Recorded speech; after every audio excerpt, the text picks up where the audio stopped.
Hi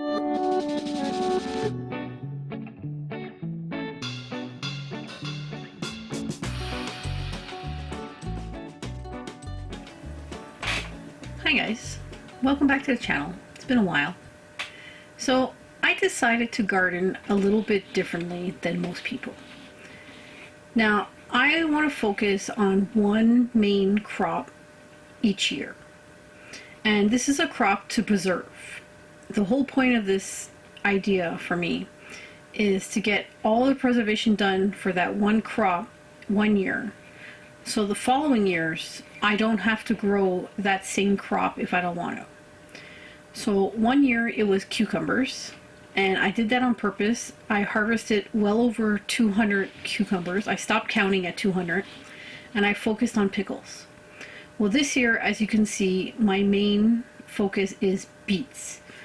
The boyfriend loves pickled beets, and it was something we were buying in the grocery store. So this year I decided to focus on beets. Originally I had started a batch in the greenhouse, and I transplanted them into the raised beds.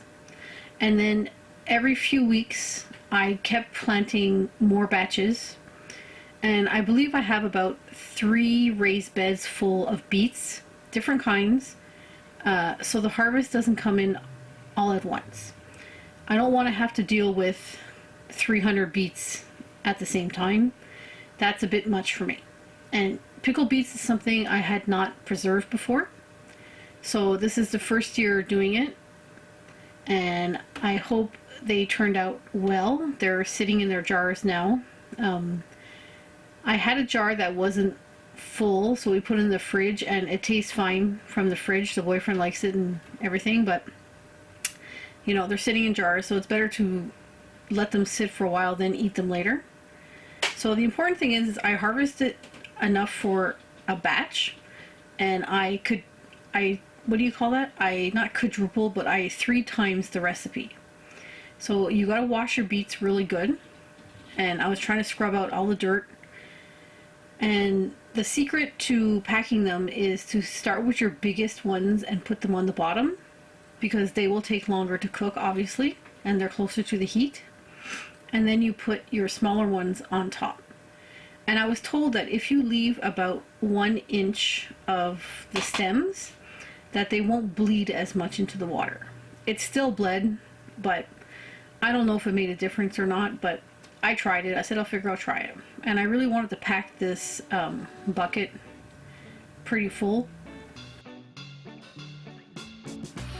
So we're filling it with water, and I was going to do cold water. Then I said, why am I doing cold water? So I'll do hot. And I filled it right to the top.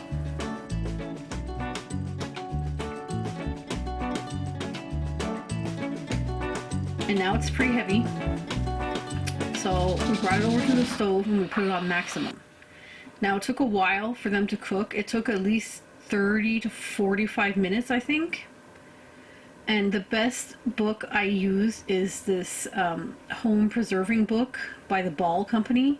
So I took the pickled beets recipe out of this book, and I followed the recipe perfectly, but I just 3 times the recipe, because I want to make sure I had enough. And it's very annoying to make a batch and like you don't have enough beets or you don't have enough liquid. It's extremely annoying to have to do it again. So I figured might as well just 3 times the recipe and hope for the best, I guess. So we're putting in the white vinegar, and it took, I think it was 7 cups total, or 7.5 cups, I believe it was. And that used up all my vinegar, and I do have white vinegar in a plastic bottle. I cannot find vinegar in my area in glass. The only vinegar I can find in glass is apple cider vinegar, not white. So I'm putting in filtered water from my Berkey water filter here, and I really think getting some type of filter for your water is worth every penny you could save up to get it. And don't worry about buying the base. The base was very easy to make. The boyfriend actually made the base for it.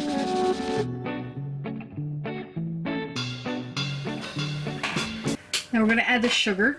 It's just plain white sugar that I make sure to level to put in. And I really love that container to hold all my sugar in. It's a really big container, but it's very heavy. And then we have a mix of pickling canning spices. This is a blend that I bought at Bulk Barn in my own container. It's really nice looking. It smells so good. I love it.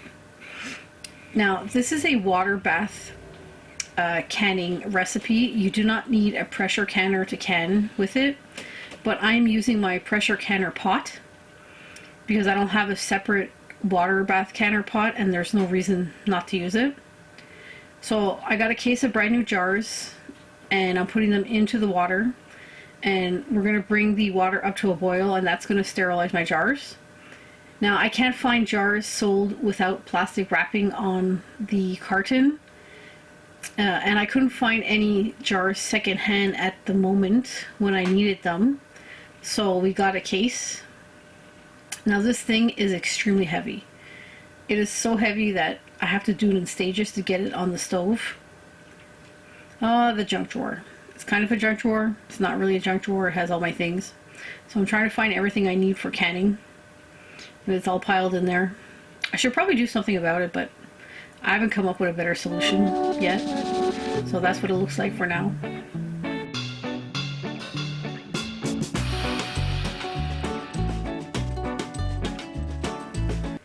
Ah yes, those oven mittens I'm wearing, they're called the Of Gloves.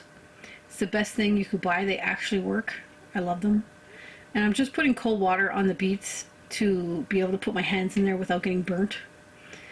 And I'm peeling off the skins and chopping the tops and bottoms and then cutting them into small pieces because I don't want my beets huge.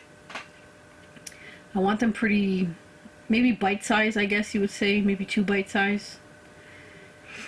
So the water, it did bleed in the water, but you know, it wasn't as bad, I guess. But the skins slip off super easily. There's no problem taking them off. But it is time consuming. The whole process takes time, and you need to set some time aside to do it and not be rushed.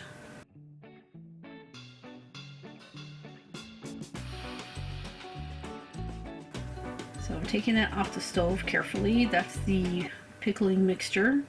And I'm going to put my big pot back on the stove. That's what had the beets in it, now that I've drained it. So the beets go back in, all chopped up. Now my strainer is like red. Everything's red, by the way. The whole kitchen was red after. Pickling juices or blend or brine or whatever you want to call it goes in, providing you don't do what I do and spill some of it's all over the stove, counter, and floor. But you know, what are you going to do? I cleaned it up later, so that was fine. And then you need to bring it to a boil. Not for long, just bring it to a boil when it's all ready. And it's funny, that pot was entirely full, and then once you cut it, that's all you get. So I saved all my skins, tops and bottoms, and all that was heading to the compost. We didn't waste any of that. We didn't throw it in the garbage or the landfill. It's gone to my compost to make me dirt for next year, and there was a lot of it.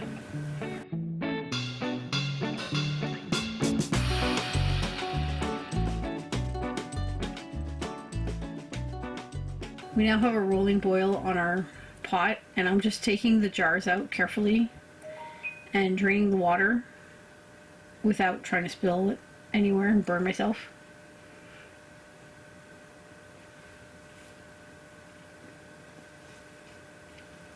You know, canning is not that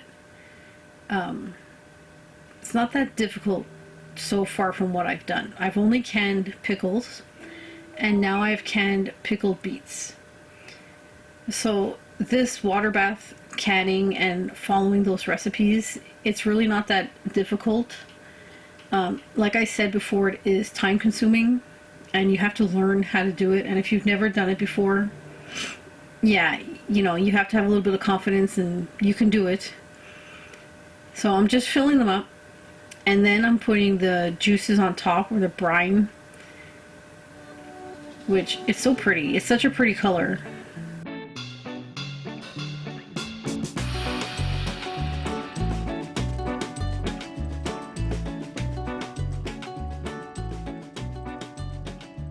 So I have this little chopstick I've had forever. It's a wood chopstick. And I'm just taking any bubbles out. You want to get rid of the bubbles. And then we have this little measurer thing. And I was legit trying to see the writing on the measuring, because I believe it was 1/2 inch of head space. So you're not supposed to fill your liquid way up to the top. You're supposed to like measure. So I was trying to measure to get the hang of it. And I was like, did I see it? Did I measure it right? Is it fine? But once you do it a few times, it's fine after. So I have a little cloth that I made with white vinegar, and I'm going to just wipe the rim of the jar with it, because if you have any stuff on the rim, when you put your seal on it, it's possible that it won't seal properly if there's dirt or liquid in between the jar and your seal. So I'm just tightening the ring finger tight, not too hard, you know, and it goes back in the water, and I have to repeat that 8 times, 10 times, 8. Yeah, I had to do that 8 times. So they're done, they're ready, they can for the appropriate amount of time, and now we're going to take it out. So I encourage you to try canning yourself. It's not that difficult, actually. Follow the guidelines in the recipe in the Ball home preserving cookbook thing, and you can do it.